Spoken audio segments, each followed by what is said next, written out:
हम लोग इसमें प्रत्यावर्ती वोल्टेज व धारा से संबंधित कुछ परिभाषाएं समझेंगे। तो पहली परिभाषा है महत्तम मान, आयाम या शिखर मान। तो वोल्टेज का महत्तम मान, आयाम या शिखर मान, या धारा का महत्तम मान, प्रत्यावर्ती वोल्टेज, प्रत्यावर्ती धारा। तो पीछे जो हम लोगों ने प्रत्यावर्ती वोल्टेज और प्रत्यावर्ती धारा के जो ताक्षणिक मान के लिए समीकरण पढ़े थे, ई बराबर ई नॉट साइन ओमेगा टी, आई बराबर आई नॉट साइन ओमेगा टी, इनमें जो अधिकतम मान होता है वोल्टेज का, ये वोल्टेज का शिखर मान कहलाता है और ये धारा का शिखर मान कहलाता है। तो बस यही लिख देना, आई नॉट को वोल्टेज का शिखर मान, आयाम या महत्तम मान कहते हैं, और आई नॉट को धारा का शिखर मान, आयाम या अधिकतम मान कहते हैं। और तुमको याद होगा ई नॉट बराबर क्या था, एन ए बी ओमेगा। तो कभी कभी उस फार्मूले से भी निकाल लेते हैं, ई नॉट बराबर एन बी ए ओमेगा करके। अब इसमें ई नाट का मतलब तो आयाम का मान मात्रक जो होगा, यहाँ पर ई नाट है तो वोल्ट लिखा जाएगा, और आई नाट है तो एम्पियर लिखा जाएगा। तो ये याद रखना। आवर्तकाल, कुंडली को चुंबकीय क्षेत्र में एक चक्कर पूरा करने में जो लगा समय होता है उसे आवर्तकाल कैपिटल टी कहते हैं। अब हम लोगों ने देखा था पीछे की, जब कोई कुंडली चुंबकीय क्षेत्र में घूमती है तो उसमें जो प्रेरित प्रत्यावर्ती विद्युत वाहक बल होता है वो जीरो से अधिकतम, फिर अधिकतम से जीरो, और फिर ऋणात्मक दिशा में अधिकतम, और फिर घटकर जीरो हो जाता है। तो एक पूरे चक्कर में इस प्रकार से बदलता है। प्रत्यावर्ती जो वोल्टेज होता है या धारा होती है उसको एक पूर्ण साइकिल में लगा समय आवर्तकाल कहलाता है। ये भी कह रहे हैं तो इसको एक साइकिल कहा जाता है। तो यहाँ लिख दिया मैंने, इस दौरान प्रत्यावर्ती वोल्टेज या धारा अपना एक चक्र या एक साइकिल पूर्ण कर लेती है। क्योंकि हम लोगों ने जो ग्राफ बनाया था उसमें आधा ग्राफ ऊपर था, एक आधा ग्राफ नीचे था। दोनों को अगर एक जगह कर दें तो एक पूरा चक्र बन जाएगा, जिसको एक साइकिल कहा जाता है। तो प्रत्यावर्ती वोल्टेज या प्रत्यावर्ती धारा का मान जीरो से अधिकतम, अधिकतम से जीरो, फिर विपरीत दिशा में अधिकतम और शून्य घटकर हो जाता है। इसे प्रत्यावर्ती धारा की एक साइकिल कहते हैं। तो इसका मतलब है आवर्तकाल की एक परिभाषा यहाँ से भी मिल जाएगी। प्रत्यावर्ती वोल्टेज या धारा को एक साइकिल पूर्ण करने में लगा समय आवर्तकाल कैपिटल टी कहलाता है। तो ये हो जाएगा। अब कैपिटल टी की जो फार्मूला बनेगा वो टी बराबर 2 बाई ओमेगा, क्योंकि ओमेगा बराबर था टी 2 बटे टी, तो टी बराबर हो जाएगा 2 बटे ओमेगा हो जाएगा मात्रक सेकंड। तो ये आवर्तकाल का है। इसी तरह आवृत्ति के लिए, अब आवृत्ति हम लोग पहले पढ़ चुके हैं कि एक सेकंड में पूर्ण की गई साइकिलों की संख्या को हम लोगों ने फ्रिक्वेंसी के टर्म फ्रिक्वेंसी पढ़ा था कि एक सेकंड में दोलनों की संख्या को आवृत्ति कहते हैं। यहाँ पर साइकिलों बोलेंगे या चक्र बोलेंगे। तो एक सेकंड में पूर्ण की गई साइकिलों की संख्या आवृत्ति एफ कहलाती है।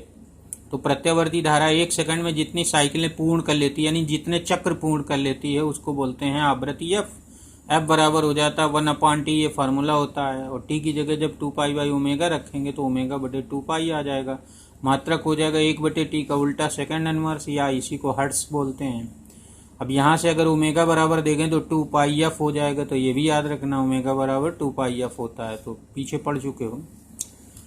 अब तात्कालिक मान ई बराबर ई नॉट साइन ओमेगा टी व आई बराबर आई नॉट साइन ओमेगा टी को हम लोग वोल्टेज व धारा का किसी क्षण टी पर तात्कालिक या ताक्षणिक मान कहा जाता है। तो तात्कालिक मान या ताक्षणिक मान के लिए डेफिनेशन है। तो ये जो समीकरण हम लोग पढ़े हैं उन्हीं को बोला जाता है ताक्षणिक मान या तात्कालिक मान।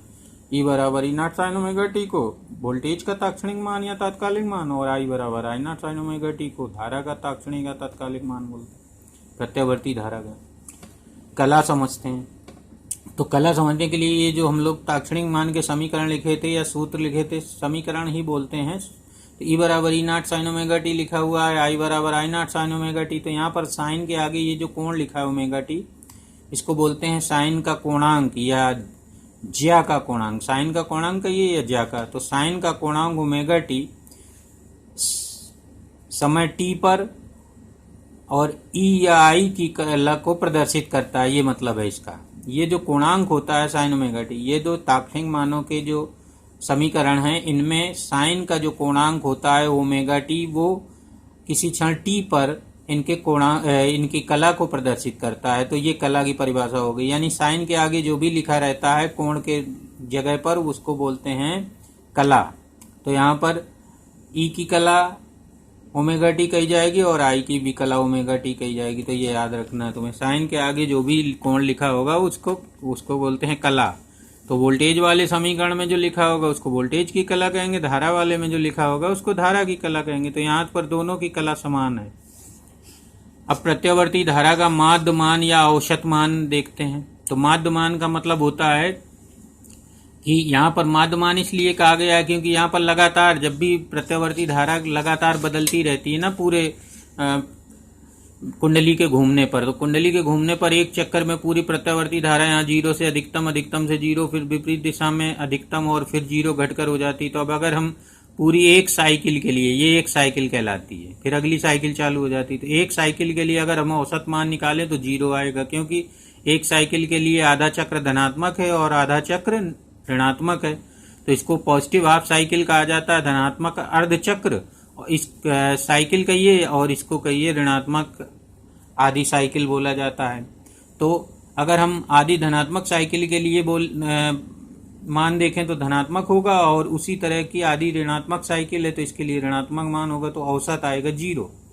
तो यहाँ पर औसत निकालने का ये इस तरह से लिखते हैं, IM mean value of current के ऊपर बार एक पूरी साइकिल के लिए, ऊपर ये जो लिखा है ये एक पूरी साइकिल के लिए कहा जाता है, बार जो लगा है। तो इसका मान होता है 1/T 0 to T IDT। तो इसको छोड़िए, केवल ये समझ लेना है कि एक पूरी साइकिल के लिए जो प्रत्यावर्ती धारा या प्रत्यावर्ती वोल्टेज का औसत मान होता है वो 0 होता है, याद रखना। तो ये IM बार बराबर 0, इसी तरह से VM बार बराबर 0 वोल्टेज के लिए। तो याद रखना कि प्रत्यावर्ती धारा या वोल्टेज का एक पूरी साइकिल के लिए जो औसत मान होता है वो 0 होता है, बस इतना याद रखना है। अब यहाँ पर अगर हम आधी पॉजिटिव साइकिल के लिए देखें और आधी ऋणात्मक साइकिल के लिए, तो पॉजिटिव साइकिल के लिए पॉजिटिव औसत मान आ जाएगा, ऋणात्मक आधी साइकिल के लिए ऋणात्मक आ जाएगा, तो उसका निकालना है। अब आधी पॉजिटिव साइकिल के लिए हम लोग यहाँ जहाँ T लिख रहे थे वहाँ T/2 लिखेंगे। तो यहाँ पर हम लोग ये आधी पॉजिटिव साइकिल के लिए संकेत होता है IM प्लस, तो IM प्लस बराबर हो जाएगा 1/T/2 और ये हो जाएगा 0 to T/2 IDT हो जाएगा।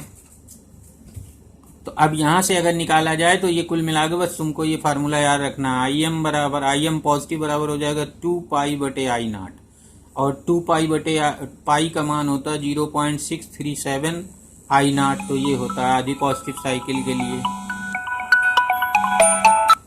और फिर आधे ऋणात्मक चक्र के लिए देखें तो IM माइनस लगाएंगे तो -2/πI0 हो जाता है, -0.637 I0 हो जाता है। तो इस प्रकार से इसी तरह से वोल्टेज का आधे धनात्मक चक्र के लिए जो मान होता है वो होता है 0.637 E0, मैक्सिमम वैल्यू का 0.637 E0, या अगर परसेंटेज में कहें तो 63.7%।